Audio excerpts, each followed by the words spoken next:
तो welcome back to my channel Sami health info. उम्मीद करता हूँ सब दोस्त खैरियत से होंगे।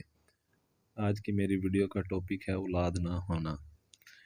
जब किसी को औलाद होने में तख़ीर हो जाए या इसे औलाद नहीं हो रही होती तो आदमी बेचैन हो जाता है और औलाद के लिए जायज़ व नाजायज़ की तफरीक मटाकर कुछ भी करने को राज़ी हो जाता है और अंजाम भी देता है। चनाचा ऐसे लोगों से मुतल्लिक बड़ी अजीबो व गरीब दास्तानें मिलती हैं।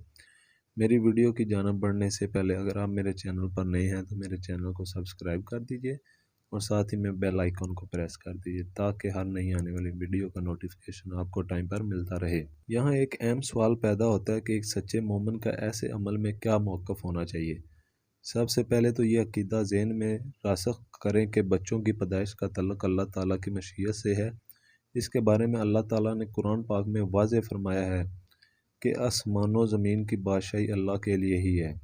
वो जो चाहता है पैदा करता है और जिससे चाहता है बेटियां अता करता है, जिसे चाहता है बेटे अता करता है या इन्हें बेटियां बेटे मिलाकर अता करता है और जिसे चाहता है बांझ बना देता है। बेशक वो जानने वाला और कुदरत रखने वाला है।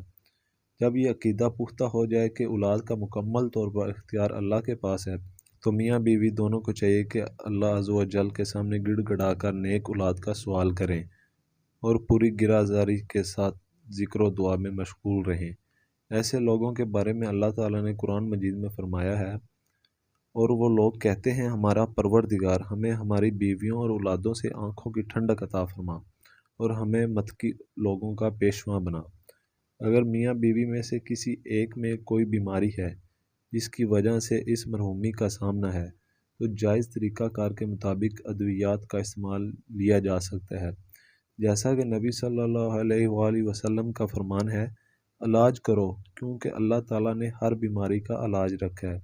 सिर्फ बुढ़ापा ऐसी बीमारी है जिसका इलाज नहीं है। में बार आवरी का अरूज 20 से 30 साल की उम्र के दौरान होता है। इस उम्र में अच्छी जिस्मानी सेहत रखने वाले जोड़े जो बाकायदगी से जिनसी सरगर्मी करते हैं तो इनके लिए हमल होने का इम्कान हर माह 25 से 30% होता है।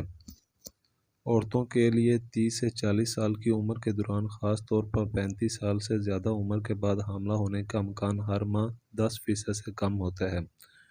बांझपन का बाइस औरत या मर्द दोनों के जिस्मानी मसाइल हो सकते हैं। बाज़ और सूरतों में असबाब मालूम नहीं होते।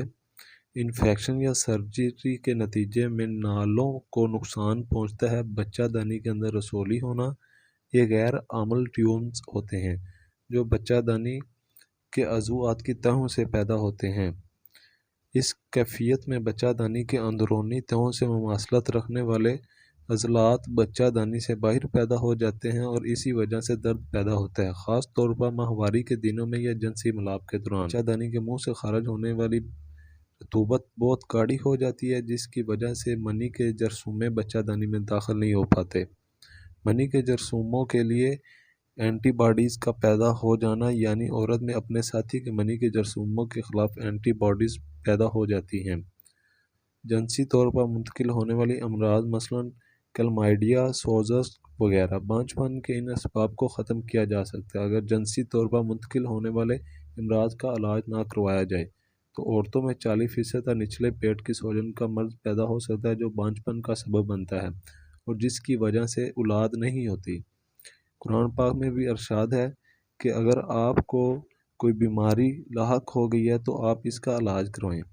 अगर आपको इनमें से जो कोई बीमारी लाहक हुई है तो आप इसका बर वक़्त इलाज कराएं। मियाँ बीवी को चाहिए कि वो अपने अपने टेस्ट करें और जो इनमें बीमारी पाई जाती है और इसका इलाज करवाएं। अगर आपको मेरी आज की वीडियो पसंद आई हो तो लाइक और कमेंट ज़रूर कीजिएगा। इसी से आप इजाज़त दीजिए। अल्लाह हाफ़िज़।